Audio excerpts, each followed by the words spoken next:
ቴምር ሪል ስቴት እስካሁን ድረስ በብዙ ምክንያቶች ቤትና ሱቆችን መግዛት ፈልጋችሁ ላልተሳካላችሁ ደንበኞች እነሆ ቴምር ሪል ስቴት በመሃል ፒያሳ ከሊሴ ገብረ ማርያም ትምህርት ቤት ጀርባ ቅንጡ አፓርትመንቶችን ከልዩ የከተማ እይታ አረንጓዴ ስፍራን ከጠዋት ፀሐይ ጋር አጣጥሞ በያዘ መልኩ ለሽያጭ አቅርቦላችኋል። ከባለ 1 እስከ ባለ 3 መኝታ የሆኑ ቤቶች በ10% በ663,000 ብር ቅድመ ክፍያ ስናቀርብሎ ቀሪውን በኢትዮጵያ ብር ያለምንም ወለድ ከ25% ልዩ ቅናሽ ጋር የሚከፍሉበትን ሁኔታ አመቻችተንሎት ነው። በተጨማሪም እዛው ፒያሳ ከአድዋ ሚውዚየም ፊት ለፊት የሚገኝ የመጨረሻውን የሆነ G+5 የገበያ ማዕከል በ900,000 ብር ቅድመ ክፍያ ለአዲስ ኮምፓስ ሚዲያ ቤተሰቦች ለሽያጭ አቅርበናል። ለበለጠ መረጃና ለሳይት ጉብኝት ከታች ባለው ስልክ ያገኙናል።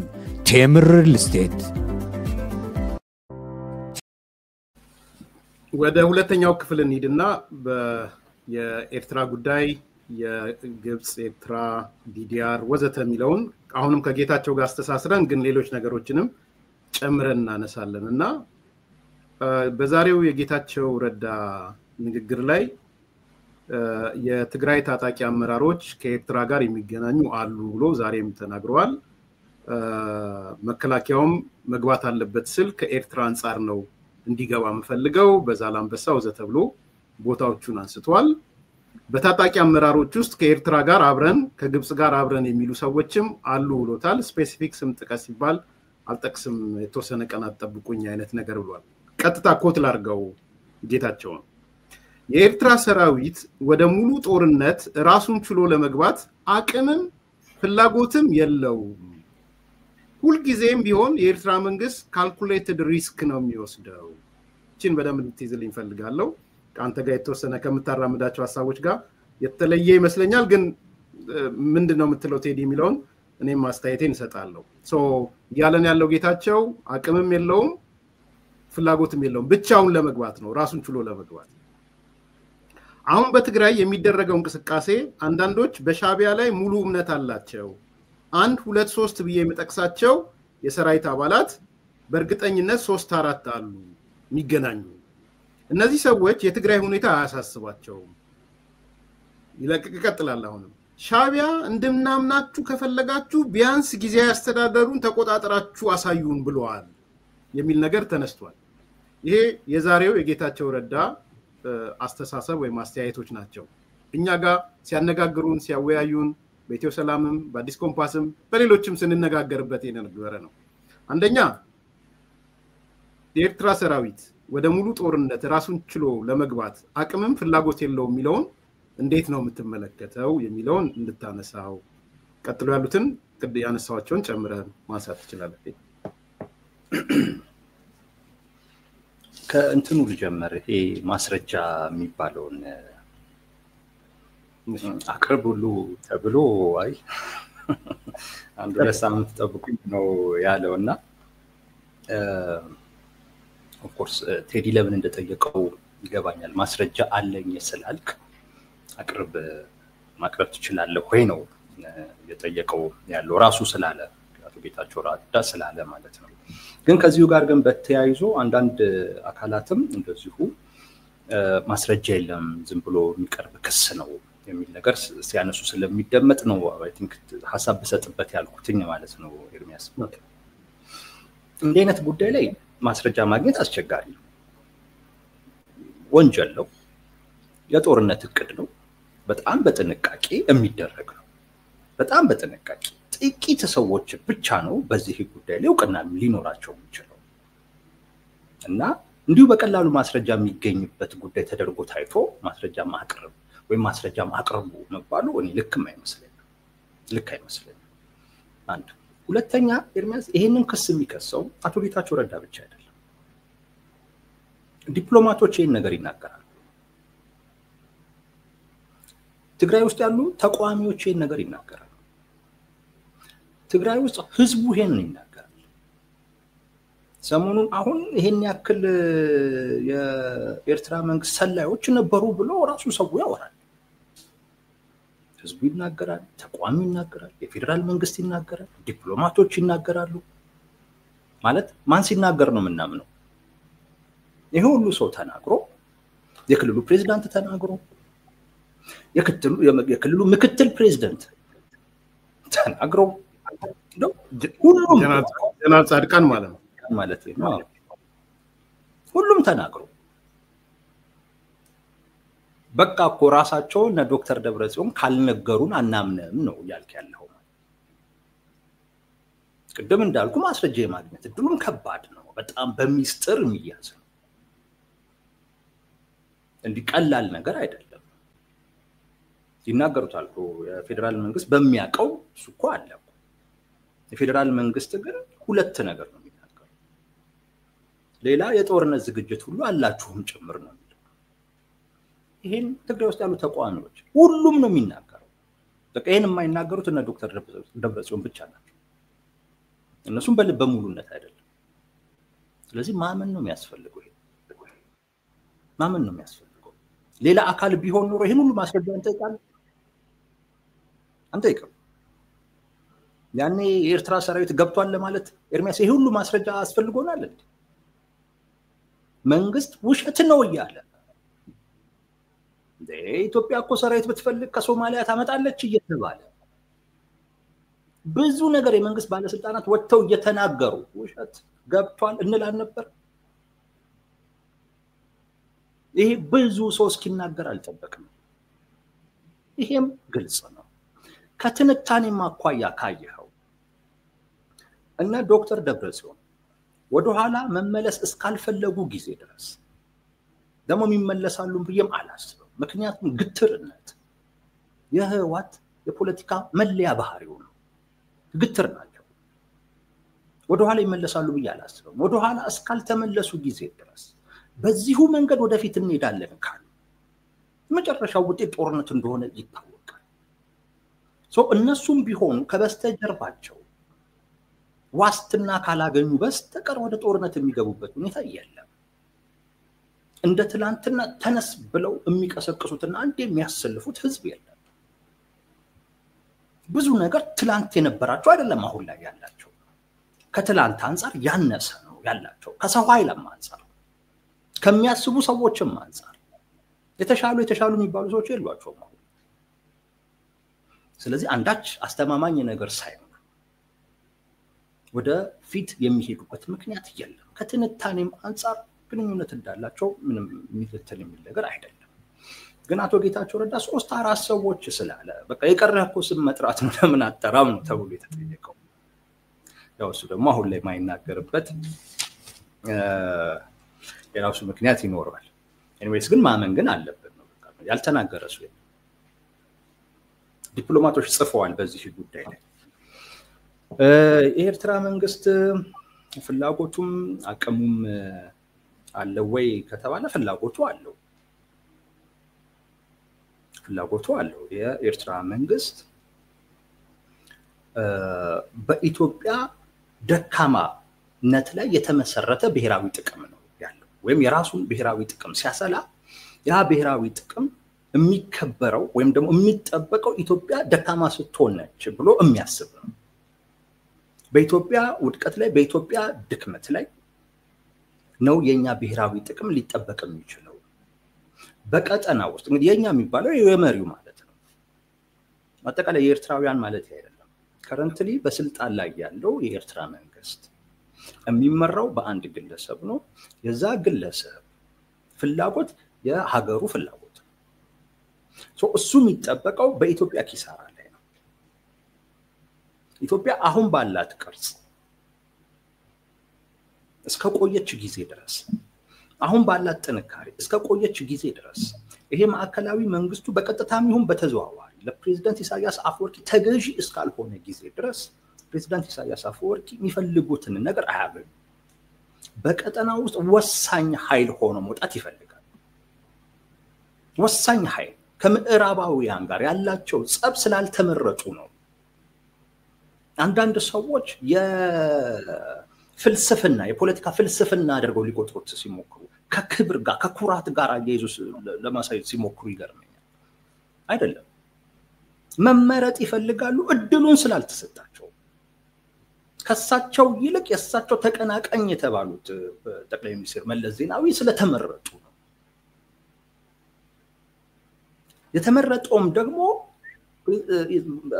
ጠቅላይ ሚኒስትር መለስ ዜናዊ እንዲሁ ከኢሳያስ አፈወርቂ የሚበልጥ ወይም የሚልቅ ሰው ስለሆነ ሳይሆን የኢትዮጵያ ጠቅላይ ሚኒስትር በመሆኑ ብቻ ኢትዮጵያ ነች ያስመረጠችው። ስለዚህ ኢትዮጵያ እስካልተዳከመች ጊዜ ድረስ ፕሬዝዳንት ኢሳያስ አፈወርቂ በቀጠና ውስጥ እንደሚፈልጉት ወሳኝ ኃይል አይሆኑም። ለዛ ደግሞ ለማዳከም ውስጥ ላይ ጦርነቶችን መፍጠር፣ ማገዝ፣ እንዲቀጣጠሉ እንዲራዘሙ ማድረግ አማራጭ የሌለው ጉዳይ ነው እና ፍላጎቱ የለም ብዬ አላስብም። ፍላጎቱ አለ። አቅሙስ ከተባለ ያው ውስጥ ላይ ካለም ጋር እኮ መጣር ነው። ውስጥም ላይ ካለው አካል ጋር እኮ አቅም ለመፍጠር እኮ ነው እንደዚህ አይነት ግንኙነቶች የሚደረጉት። ከዛ ውጪ አይ ቲንክ ማሰሪያ አንቀጿ ራሱን ችሎ የምትለው ቃል መሰለኝ ከጌታቸው ረዳ ራሱን ችሎ ማቀም ይችላል። እሱን ነው ያነሳው። እሱም አሁን የኤርትራ ሰራዊት ወደ ሙሉ ጦርነት ራሱን ችሎ ለመግባት አቅምም ፍላጎትም የለውም። ሁልጊዜም ቢሆን የኤርትራ መንግስት ካልኩሌትድ ሪስክ ያደርጋል፣ ሪስክ ካልኩሌተር ነው የሚል ነው እያነሳ ያለው እና እንትን አይደለም፣ የሪስክ ላቨር አይደለም። ካልኩሌትድ ሪስክ ሲሰራ የኔ አቅም ብሎ ፍላጎቱንም የመዘነው ከአቅሙ አንፃር ነው።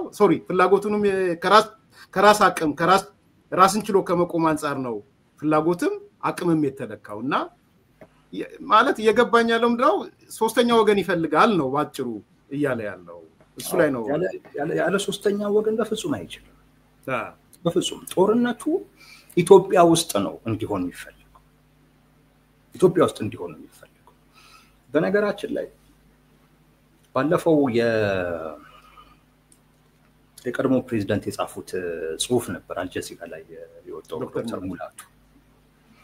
እዛ ላይ የኢትዮጵያ ጦርነት ቢጀመር ምን አይነት ጦርነት ልታደርግ እንደምትችል የሚያሳይ ሐሳቡ እዛ ላይ አለ። እዛ ጽሁፍ ላይ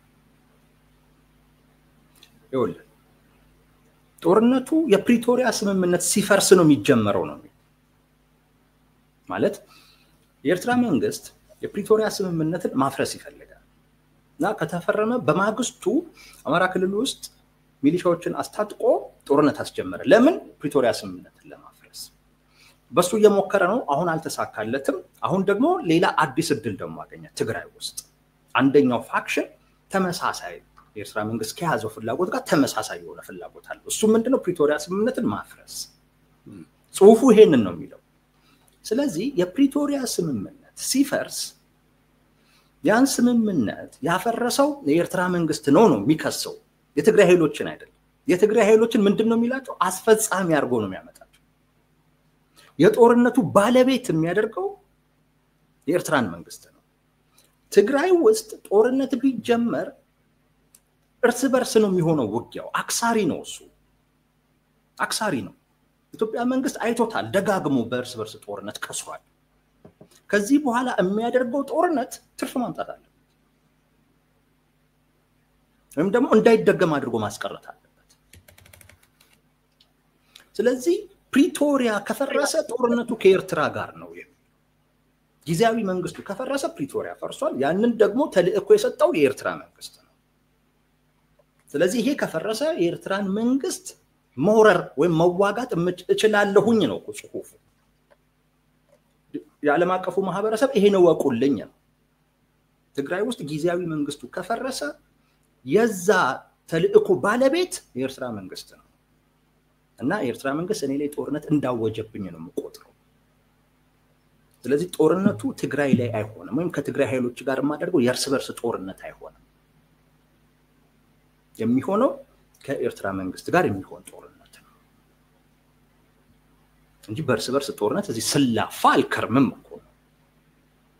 ቀጥታ እዛ እወስደዋለሁ፣ እዛም ወስጄ ማገኘውን ነገር አገኛለሁኝ የሚል ነው እና በዚህ ውስጥ የምታየው የራሱ የኢትዮጵያ መንግስት እቅዱ ምን ያህል ሰፊ እንደሆነ አቅሙንም ይነግራል። የትግራይ ኃይሎች አሉ፣ አማራ ክልል ላይ ያለው አለ። የፈለገ ነገር ቢሆን አቅም የሌለው አካል ውስጥ ላይ ስላሉ አካላቶች ብቻ ያስባል እንጂ ሌላ ተጨማሪ አካል አያስብም። እዛ ጋር እኮ መቆም ይችላል ትግራይ ኃይሎች ጋር። የፕሪቶሪያ ስምምነት የነሱ ጉዳይ ነው። ካፈረሱት የኤርትራ መንግስትን እዛው የምታስገባበት ምንም ምክንያት የለም። አለማስገባት ትችላለህ። ተልእኮ ቢኖረው ግን ያለኝ አቅም ውስን ስለሆነ ከነሱ ጋር ብቻ ጉዳዩን ልቋጨው እንጂ የኤርትራ መንግስትም ለጦርነት እንዲዘጋጅ በሚያስችል አይነት መልኩ መጥቀስ አያስፈልገኝም ብለህ ጽሁፉ ጠቅሶታል። የፕሪቶሪያ ስምምነት የፈረሰ ጊዜ ጦርነቱን አንተ ጋር ይዞ ስለምመጣ ተዘጋጅ የሚል ጽሁፍ እኮ ውስጥ ላይ ስላፋ አልከርምም አንተ ድረስ ነው የምመጣው የሚለው እና አቅምን ጭምር ሁሉ የሚያሳይ ጽሁፍ ነው። ያ ጽሁፍ በማግስቱ ነው አይደል በኤርትራ መንግስት በኩል የክተት አዋጅ የታወጀው በማግስቱ እኮ። አሁን የፕሪቶሪያ ስምምነት አደጋ ውስጥ የገባ ጊዜ ሲወራ እኮ የነበረው ትግራይ ላይ ጦርነት ሊጀመር ነው የሚል እኮ አይደለም። ኢትዮጵያና ኤርትራ ጦርነት ውስጥ ሊገቡ ነው የሚለው እኮ ልክ እንደዛ ነው መጀመሪያ ፍሬም የተደረገው። ይሄ የኤርትራን አቅም ካለማወቅም አይደለም ከማወቅም ጭምር ነውና በኤርትራ በኩል እንዴትስ ይኖራል ኤርሚያ? በአብዛኛው ሰው ወጣቱ እኮ ተሰዷል። እውነት ለመናገር እኮ ተሰላችቷል። ምን አገኘ? የኤርትራ እንደ ወጣቱ ጥሎ እየተሰደደ የሚሰደዱበትን መንገድ እኮ ብታይ እኮ በጣም እኮ የሚያሳዝነው። አንዳንድ ኢትዮጵያውያን ብዙ ከኤርትራ መንግስት ጋር ቅርበት ያላቸው እንደነ እንግዲህ መጥቀስ አልፈልግም ነበር ካንተ ጋር ሆኜ እነ ፕሮፌሰር መሐመድ ሐሰን አይነት ሰዎች ኢትዮጵያ እንደው በሞከረችው ኢትዮጵያ የሚለውን አይጠቅሱም ያው የኢትዮጵያ መንግስት ወይ ምናምን እንደው ሞክራው ባየነው የጦርነቱን የጀመረለት መጥፊያው የዛለት ነው የሚሆነው ሚል ሚዲያ ላይ በጣም አይ ቲንክ ተከታትላል ብዬ አስባለሁ። ከዛም በኋላ እና ሌሎችም ሰዎች ጦርነቱ ይጀመርና አንዳንዶቹም ፋኖች ወደ ማርች እናደርጋለን ወደ አዲስ አበባ ሲሉ ሰምታል ብዬ አስባለሁና የኤርትራን አቅም የዚህ የጦርነት አቅም አንደርማይን አርገን ነው ይልና የምንችለው ወይ የሚለው ነገር እናንሳውና ሁለተኛ ፖይንት ያዝልኝና ጌታቸው አሁን እየመጣ ሁሌም 2 ናቸው 3 ናቸው 2 ናቸው 3 ናቸው ዛሬ 4 አሳደጋቸው መሰለኝ 4 ናቸው ይላልና የትግራይ ህዝብ የጦርነት እንትኖቹ በአራት ሰው ኢንፍሉዌንስ ይሆናል ወይ ከኤርትራ ጋር ባለው ግንኙነት ማለት ከማይኖሪቲም በጣም እንግዲህ አይ ዶንት ኖ እነዚህ ሰዎች እንትን ካላቸው የህዝብ ቅቡልነት ካላቸው አላቅም ቅቡልነት ነው ያልኩት 3-4 ከሆኑ ምን አስጨነቀው ጌታቸው ረዳ ለምንድን ነው የሚያስጨንቀው 3 ሁሌም ደሞ መጥቶ ቺን ነገር ከተናገራት በኋላ ወይ 3 ነው የሚለው ወይ 2 ነበር የሚለው ዛሬ ነው 4 እንደውም ያደረገው ዋይ በጣም ጥቂት የሆኑ ሰዎች ከሆኑ ጥቂት ጀነራል እና ጥቂት ፖለቲከኞች ከሆኑ እና ሌላው ያልተቀበላቸውና ሌላው ኒውትራላይዝድ የሆነ ከሆነ እንዲህ አይነት ነገር የማይቀበል ከሆነ ጌታቸው ምን አስፈራው ከኤርትራ ጋር ያለው ግንኙነት ምን አስፈራው እሱም አብሬ ላነሳልህ ፈልጋለሁ። ያው ጥቂቶቹ ቢሆኑ አደጋ የመፍጠር አቅም ያላቸው ማለት ፓወር ያላቸው ሰዎች ናቸው። ዝም ብሎ ከፓወር አንፃር ካየኸው በጣም ትልቅ ተጽዕኖ የመፍጠር አቅም ያላቸው አካላቶች ናቸው። እና አንድስ ቢሆን እንደዛ እኮ ሊያደርግ እኮ ይችላል ፓወሩ በደንብ እኮ ካለው እንኳን 2-3-4 ሆኖ ይቅርና ማለት ነውና እንደዛ መሰለኝ እኔ እንደዛ ነው የተረዳሁትኝ። በነገራችን ላይ ችግርም እኮ የሚፈጠረው በጥቂቶች እንቅስቃሴ በአብዛኛው ሰው ዝምታ ነው። በአብዛኛው ሰው ዝምታ እኮ ነው። ሚሊዮን ሰዎችን የጨረሰው ጦርነት እኮ በብዙሃኑ ፍላጎት ቢሆን እኮ አይደለም በጥቂት ሰዎች እኮ ውሳኔ እኮ በጥቂት ሰዎች እና እውነት ነው ኢትዮጵያ ውስጥ ጥቂት ሰዎች ናቸው አደጋ እየፈጠሩ ያሉት። ምክንያቱም አጠቃላይ ሪሶርሱ ፓወሩ የፖለቲካ ስልጣኑ ሁሉ በጥቂት ሰዎች እጅ ላይ ስላለ ያን ነው እኮ መበተን ወደ ህዝብ ማውረድ ያስፈልጋል እኮ የሚባለው እኮ ለዛ እኮ ነው። አንዱ እኮ የአምባገነን ስርዓት መጥፎ እኮ ስለሆነ ጥቂቶች ነው በብዙሃኑ ጣፋንታ ላይ ይወስናሉ። ጥቂቶች ብዙሃኑ በጥቂቶች ላይ አይደለም የሚወስነው። በጣም ጥቂት 2-3 ሰዎች በብዙሃኑ ላይ ይወስናሉ። ያ አስከፊ ጦርነት በጥቂት ሰዎች የተጀመረ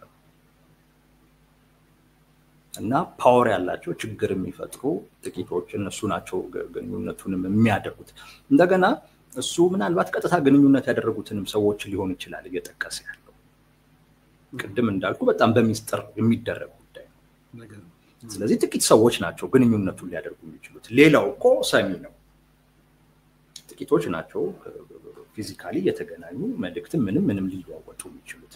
ሌላው ሪፖርት ነው የሚደርሰው። ስለዚህ እነዛ አካላት 3-4 ቢሆኑ ግን በእቅዱ ላይ ግን የተስማሙት ጥቂቶቹ ብቻ ላይ ሆኑ ይችላል። እና በዚህም አይነት መልኩ ኦኬ የኤርትራ ፍላጎት ጦርነት የምትለው በማን ጉልበት ነው ቤዚካሊ የምትተማመነው? ማንን ተማምና ነው? የሻዕቢያ መንግስት ወይም የኤርትራ መንግስት በአንተ እምነት ማንን ተማምኖ ነው የሚለውስ እንዴት ነው የምታየው? የትኛውን ኃይል ነው የተማመነው? የትግራይ ኃይሎች እሱ ነው የሚመስለው። ሌላውማ ላኪ ነዋ።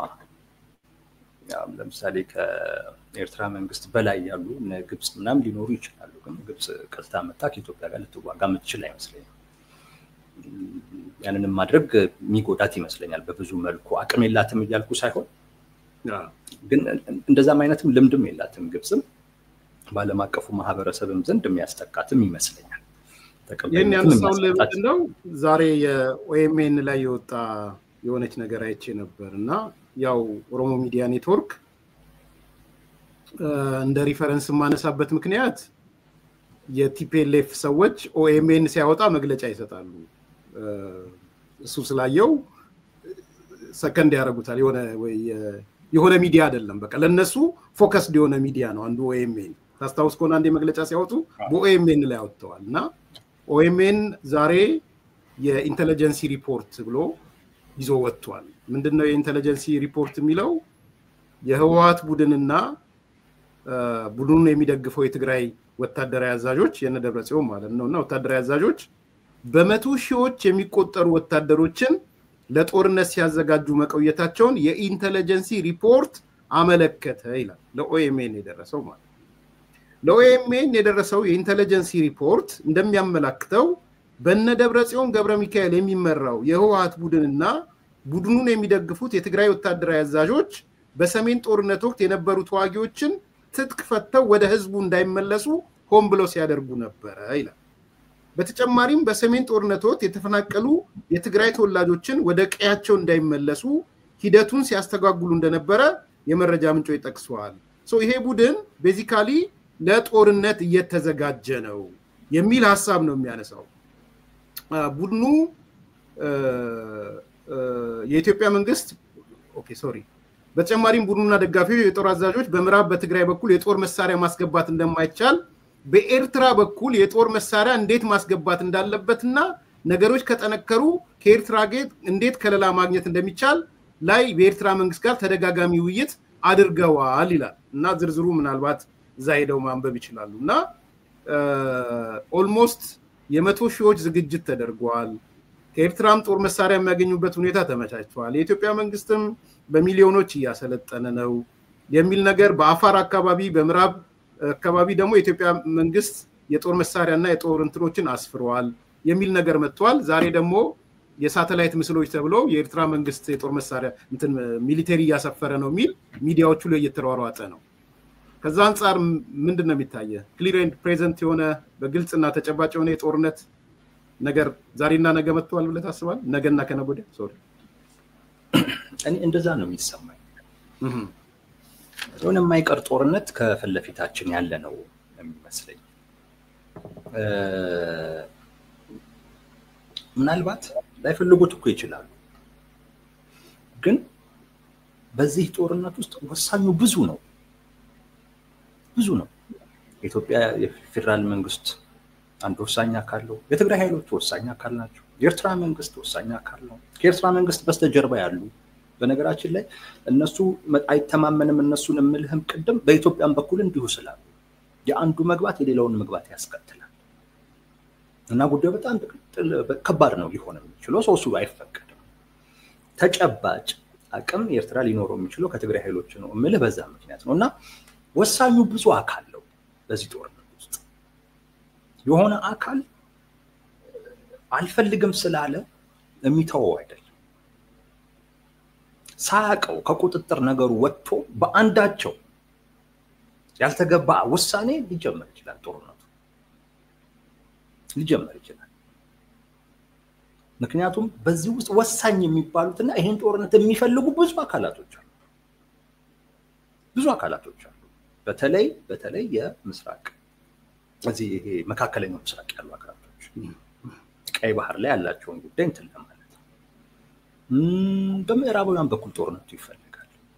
እኔ በምዕራባውያን በኩል በአሜሪካ በአውሮፓ በኩል ምስራቅ አፍሪካ ላይ 3 ነገሮች የሚፈልጉ ይመስለኛል።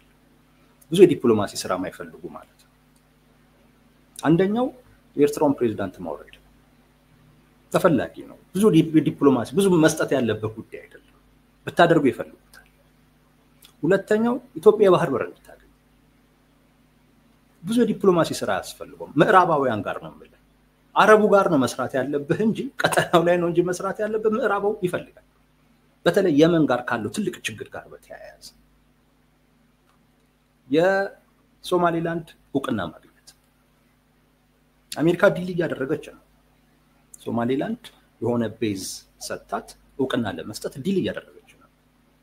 እነዚህ 3 ነገሮች ብዙ የዲፕሎማሲ ስራ የሚፈልጉ አይደሉም። በምዕራባውያን በኩል በጣም ትልቅ በእነዚህ ጉዳዮች ላይ ኮንሰርንድ የሆኑት መካከለኛው ምስራቅ ያሉት እነ ሳውዲ እነ ዩኤኢ ግብጽ እንዲህ አይነት አገራቶች ናቸው። ቱርክ በጣም ኮንሰርንድ የሆኑት ማለት ነው።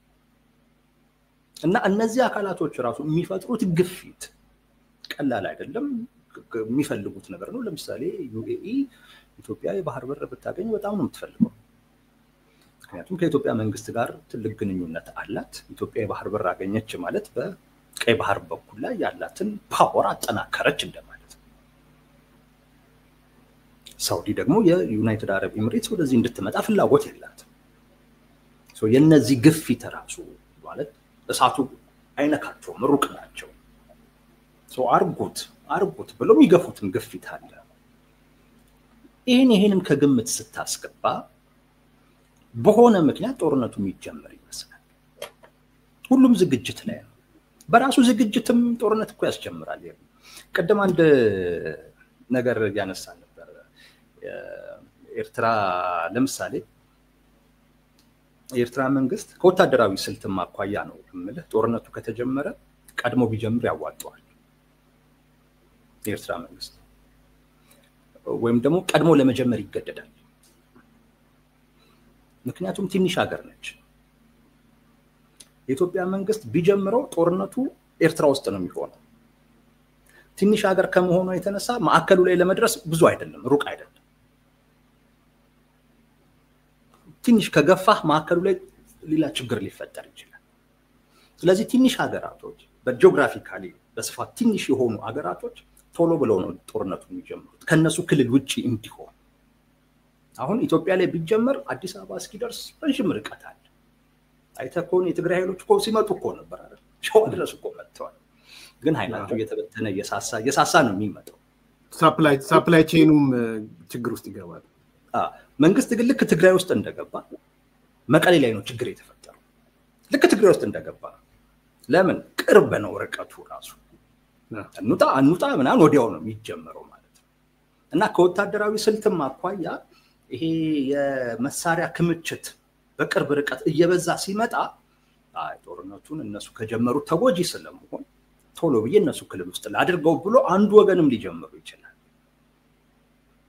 እና ከቁጥጥር የመውጣት እድሉ ሰፊ ነው። እና ለኔ የሚታየኝ የማይቀር ነገር ምናልባት እንደው ለሀገሬ አድልቼ እንደገና ደግሞ እውነት በእኔ እድሜ ኢትዮጵያ የባህር በር ኖሯት ባይ በጣም ነው ደስ የሚለኝ። እንደው እሱ ነገር በጣም ተጭኖት ከሆነ ፍላጎቴን አላቅም። ኢትዮጵያ ነው ሪያሊቲው ላይ እንገምግመው። እኔ አንዳንዶች አዝናለሁ ማለት በዚህ ወቅት የባህር በር ምን ያደርግልናል፣ በዚህ ወቅት ወደ ምን ያደርግልናል ሲሉ በተለይ የባህር በር ሲሉ አፍራለሁም አዝናለሁም። እውነት ለመናገር በጣም ነው ማዝነው። በተለይ ጉምቱ የሆኑ ፖለቲከኞች አካባቢ ይሄን ስሰማ ደግሞ በዛ ላይ የውሸት ትርክትም እየሰማው ነው። እንዳልኩ ስም መጥቀስ አልፈልግም ካንተ ጋር እየተወያየው። ግን ለምሳሌ ኦል አጌንስት ዋን ሆኗል አሁን ወቅቱ ሲሉ ተሰማል ምን ማለት ነው ባጭሩ ኢሳያስ እና ቀደም ስላልክ ነው ምዕራባውያ ምናምን ኢሳያስ ቢወገድላቸው ይፈልጋሉ ትላለ የኛ ጉምቱ ፖለቲከኞች በተለይ ዲያስፖራ ከገቡ በኋላ አንዳንዶቹ ኦል አጌንስት ሆናላል የኢትዮጵያ መንግስት ለብቻው ተነጥሎ ሶማሌም ጅቡቲም ሱዳንም ሌሎችም ኤርትራም ተሰብስበው አንድ ላይ መተዋል አንድ ሁለተኛ ኢትዮጵያ አጥቂ ኢትዮጵያ ተንኳሽ ወይም የኢትዮጵያ መንግስት እሺ እነሱ እንደሚሉት ተንኳሽ አጥቂ ጸበኛ ጸባጫሪ ሆናለች ሌሎቹ ግን አሁን ኤርትራ ብለው ኤርትራ እኮ ልትከላከል ነው ራሷን ልትከላከል ነው ያርገች ያለችው ሲሉ ነው እየሰማን ያለነውና ኢስ ሪሊ ማለት ምን እንደምናገር አላቅም ካንተ ሐሳብ ግን የተቃረነ ነው ማለት ኦል አጌንስት ዋን ሆኗል በዚህ ወቅት ኢትዮጵያ ብቻዋን ቀርታለች ወይም የኢትዮጵያ መንግስት ብቻውን ቆርቶ ሌሎቹ ተባብረውበታል የሚል ሐሳብ ነው የሚራመደው አጭር አስተያየት ሰጥበት ይሄ አንደኛ አልሆነም መቼም አይሆንም የኢትዮጵያ መንግስት ተባባሪ አያጣ አንዳንድ ሰዎች ኦኬ በነገራችን ላይ ለጠቅላይ ሚኒስቴሩ የሚሰጡት የሆነ ዋጋ አለ ባፋቸው የሚገልጹት ማለት ነው ግን እያንዳንዱ ውስጡን ያውቃል እውነት ለመናገር ጠቅላይ ሚኒስቴሩ ብዙ ሰዎች እንደሚላቸው አይደሉም ስማርት ናቸው ፍላጎታቸው ምን እንደሆነ ያውቃሉ ያ ፍላጎት በጣም ትልቅ ፍላጎት ስለሆነ ያን ለማግኘት የሚያደርጉት መቻኮል አንዳንድ ስህተት ውስጥ ሊከታቸው ይችላል ይሆናል እንጂ በጣም ትልቅ አምቢሽን አላቸው እንደገናም ደግሞ በዙሪያቸው ያሉና የሚያምኗቸው ሰዎች የሚሰሩ ናቸው ስህተታቸውንም ራሱ ለማረም ብዙ ችግርም ያለባቸው አይደለም የራሳቸው ችግር እንዳለባቸው ሁላ እንዲሁ ግን ይሄ አንዳንድ ሰዎች አሉ ኢንኮምፒተንት ነው ጠቅላይ ሚኒስቴሩ የሚሉ ማለት ነው እንደዛ አይደሉም የራሳቸው የሆነ ጥሩ ኳሊቲ አላቸው ኦኬ ግን እንደዛም ቢሆኑ ነው ማለት ብዙ ሰው እንደሚለውም ቢሆን የኢትዮጵያን ሀገረ መንግስት መናቃቸው ኢትዮጵያ መቼም ነው ማለት ብቻዋን አትሆንም አንድ ሀገር መስጠት የሚችለው ነገር እያለ በፍጹም ብቻውን አይሆንም ያለም አቀፍ ፖለቲካ በመስጠትና በመቀበል ላይ ነው ንግድ ነው የኢትዮጵያ ሀገረ መንግስቱ ኢትዮጵያ ሀገሯ መሸጥ የምትችለው መስጠት የምትችለው ትልልቅ ነገር አለ ትልልቅ ነገር ይሄ ያለው ሀገር መቼም ብቻውን አይሆንም መቼም በምንም አይነት መልኩ በቃ ይሄ አሁን የነገርኩ ፎርሙላ በሆነ አይነት ተአምር ውድቅ ካልሆነ በስተቀር ኢትዮጵያን የምታክል ሀገር እንዴት ነው ብቻዋን ልትሆን የምትችለው ሶማሊያ እኮ የአንካራ ዲክላሬሽንን እኮ ስትፈራረም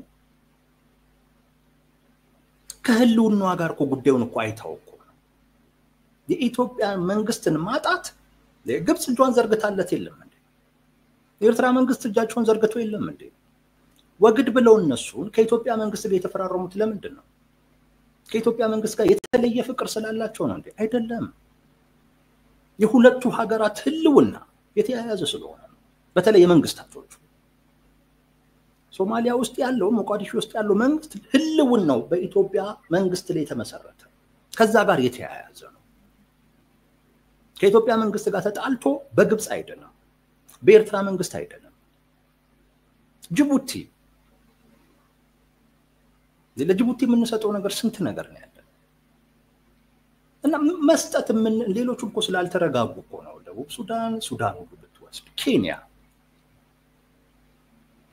ከቅርብ ከሩቅ አታጣው ኢትዮጵያ ልትሰጥ የምትችለው ብዙ ነገር አላት መስጠት የምትችለው ነገር ደግሞ ካለ መሸጥ የምትችለው ነገር ደግሞ እጅክ ላይ ካለ መቼም ብቻ ነው ይሄ አይነት አባባል ወደ ሳይታወቅ ቀርቶ አይደለም ኤርሚያስ ሳይታወቅ ቀርቶ አይደለም ግን ያው ከሆነ ሀገር ጋር ወይም ከሆነ አካል ጋር መስራት ስትፈልግ ይመስለኛል መጀመሪያ ይሄን ተናዘዝ ትባላለህ መሰል በቃ ይሄንን በል ትባላለህ ይመስለኛል ወይም ደግሞ ሳይባልም አይ ይሄን ማለት ግዴታ አለብኝ ተብሎ ይችላል ኤክስትራ ማይል ተከዶ ብዙ ርቀት ሄደ ለመስጠት ትሞክራለህ እሱ ሆኖ ነው እንጂ ሳያውቁት ቀርተው አይመስለኝም በጣም ጥሩ ካቅም ላይ በሆነ ችግር 7 ደቂቃ ነው ያለች እዛ ላይ ክሪቲካል አንድ ጥያቄ ላንሳልና ያንተን አስተያየት ልውሰድ ወደ ትግራይ ፖለቲካ ለመልስህና የትግራይ ተወላጅ ያልሆኑ አሁን ጀምረናል የትግራይ ተወላጅ ያልሆኑ የፖለቲካ ኃይሎች በዚህ በትግራይ ክፍፍል ውስጥ የያዙትን ነገር ስንመለከት በተለይ ዲያስፖራ ያሉ ማለት ይችላል ስፔሲፊክ እና አንዳንዶቹ ምናልባት በጣም ጉምቱ ፖለቲከኞች ናቸው ታዋቂ ፖለቲከኞች ናቸው አክቲቪስቶች ናቸው ምሁራኖች ናቸው በብሔር ስብጥርም ከኦሮሞም ከአማራም ኢትዮጵያኒስት ነኝ የሚለው ማለበት ፖለቲከኞች እና የፋኖ ደጋፊ ሊሆኑ ይችላሉ የኦላ ደጋፊ ሊሆኑ ይችላሉ ላይሆኑም ይችላሉ ግን እዚህ ክፍፍል ላይ በእነዚህ በደብረጽዮንና በጌታቸው ክፍፍል ላይ የሆነ ከደብረጽዮን ጋር የደብረጽዮን ቡድንን የሞገነ ነገር አስተያየቶች ሚዲያ ላይ በብዛት ያሉ ሰዎች እመለከታለሁ አሁንም ስም አልጠራ ከየት የመነጨ ነው የሚል ለራሴ ጥያቄ ይጭርብኛል እና ምንድነው ድራይቭ የሚያረጋቸው እነዚህ ሰዎች ከየት የመነጨ ነው የሚመስል እነዚህ አካላት ወደ ደብረጽዮን ማለት the future of ትግራይንም ሲያዩት በነደብረጽዮን አይን future of ትግራይ ጥሩ ስለሆነች ነው ወይ እንደመንደርደሪያ ጥያቄ ብቻና እንደመነሻ ሐሳብ አንሳውና በጣም ጥልቅ ሐሳብ ነው እንግዲህ ሌላ ጊዜ ድል ከሰጠኝ ወይም አንተም ጋምቢው መጥቼ አነሳቸዋለሁ ያስባለሁ እንገናኛለን ደጋግመን ግን ይሄን በአጭሩ ብቻ እንትን ልበለው ግን ሰፊ ርዕስ ነው በጣም ሰፊ ርዕስ ነው ማለት ስለያንዳንዱ ኃይል ራሱ መናገር ይኖርባል ለምሳሌ የኦሮሞ ተቋሚ ኃይሎች አሉ በዚህ ቡድን ዙሪያ ያሉ እነዚህ ሰዎች ከአስተሳሰብ ጋር የተያያዘ ነገር አላቸው ይሄ አሁን ያለው ህገ መንግስታዊ ስርዓት ተጠብቆ እንዲቀጥል ይፈልጋሉ የጠቅላይ ሚኒስትር አብይ አህመድ አምቢሽን ደግሞ ይሄንን መናድና እንደውም በጣም ካላጋነንኩት የአጼዎቹ አይነት ነገር መፍጠር ነው የሚፈልጉት የጠቅላይ ሚኒስትሩ እዛ አካባቢ ነው የምታገኛቸው በነገራችን ላይ በዚህ ምክንያት ይሰጓቸዋል የነ ዶክተር ደብረጽዮን ቡድን ደግሞ ያለው ህገ መንግስታዊ ስርዓት ተጠብቆ እንዲቀጥል ቢያንስ ይፈልጋል አሁን ግን ከዛ ያለፈ ነው ፍላጎቱ ወይ ሀገር መሆን ነው ወይ በኮንፌደሬሽን አይነት መልክ መገናኘት ነው ይሄንንም ደግሞ አገኝበታለሁ ደግሞ ብሎ የሚያስበው ጦርነት ነው ያንም ደግሞ ቢሆን ለኦሮሞ ኃይሎች ያን ያህል ስጋት አይደለም እነሱም ቢሆን የኦሮሞ ህዝብ ራሱን በራሱ የማስተዳደር ፍላጎት አለው በዛ ላይ ገና መወሰን አለበት ብሎ ስለሚያስቡ የአይነት ልምድ ሰሜን አካባቢ ላይ ቢጀመር ኦሮሚያም ላይ እናመጣዋለን ብሎ ሊያስቡ ይችላሉ የሆነ ምክንያት ይኖራቸዋል ግለሰባዊም ነገሮች አሉ አንዳንዶች ተንቀናል ወይ እንደዚህም ደግሞ ብለው ወደዛም አካባቢ ሄዱ አሉ የነሱ ካስተሳሰብም ከምንም ጋር የተያያዘ ነው የፋኖ ኃይሎች አሉ የፋኖ ኃይሎችስ ሁሉም አይደሉም ከሁለቱም ጋር አንሰራም ብለው መግለጫ ሁሉ ያወጣሉ አንተም እንደምታውቀው የነ እስክንድር ማለት ነው በአብዛኛው በዚህ ጉዳይ ላይ ጮክ ብሎ የሚያወራው የነ ዘመነ አደረጃጀት የጎጃም ፋኖ የነ ዘመነ አደረጃጀት ደግሞ አንዱ እምነቱ ምንድነው የአማራ ህዝብ የህልውና ችግር አለበት ይሄ የህልውና ችግር የሚፈታው አማራ እኛ 4 ኪሎ ስንገባ ነው ስለዚህ ግልጽ ነው ጥያቄያቸው ስልጣን ነው ስልጣን ደግሞ ለማግኘት ማንንም የሚፈቅድልን ከሆነ ከማንንም ጋር እንሰራለን እና ዶክተር ደብረጽዮን ሊገነጠሉ እኮ ነው ወልቃይትን እኮ ሊወስዱ ነው ምን ችግር አለው ስልጣኑን እናገኘው ከዛስ ወይ መልሳችኋለን ወይ ወልቃይትን እንነጥቃችኋለን ስልጣኑን ካገኘነው ማኒፑሌት ማድረግ እንችላለን እየነገሩ ነው ወደፊት መንግስት ሲሆኑ ምን አይነት መንግስት እንደሚሆኑም እየነገሩ ነው የኤርትራ መንግስት እኮ ለአማራ ጠላት እኮ ነው ምን ችግር አለው እኛ ስልጣኑን እንያዘው ከዛ በኋላ የሆነ ነገር ማድረግ እንችላለን ሙሉ በሙሉ ስልጣኑን ስንይዘው እናስተካክለዋለን አሁን ግን በአይኒ ሚንስ ስልጣኖቻችን ይግባል አይመርጥም ይሄ አካል ሲገናኝ ነው ማለት ችግሩ ምንድነው የዚህ አካል አቅሙን አለማወቁ ነው አቅሙ ተደራዳሪ መሆን የሚያስችለው አይደለም የሆነ ትብብር ውስጥ ሲገባ ተደራዳሪ አይሆንም ትንሽ ነው አቅሙ ሂደንን አስፈጽም የሚባል ነው እንጂ አይ ይሄማ ከአማራ ህዝብ ጥቅም አንፃር ምናምን ብሎ አማራን ራሱ እንዳማራ ወክሎ መቅረብ የሚችል አይደለም ገና የራሱን የቤት ስራ ያልሰራ ነው አቅሙን ማወቅ አልቻለም ግን ከፍላጎቱ አንፃር ግን ከነ ዶክተር ደብረጽዮን ጋር አይደለም ከማንም ጋር ሊገናኝ ይችላል። ባይሆን በዚህ ረገድ እኔ ትንሽ ግርም የሚለኝ የአንድነት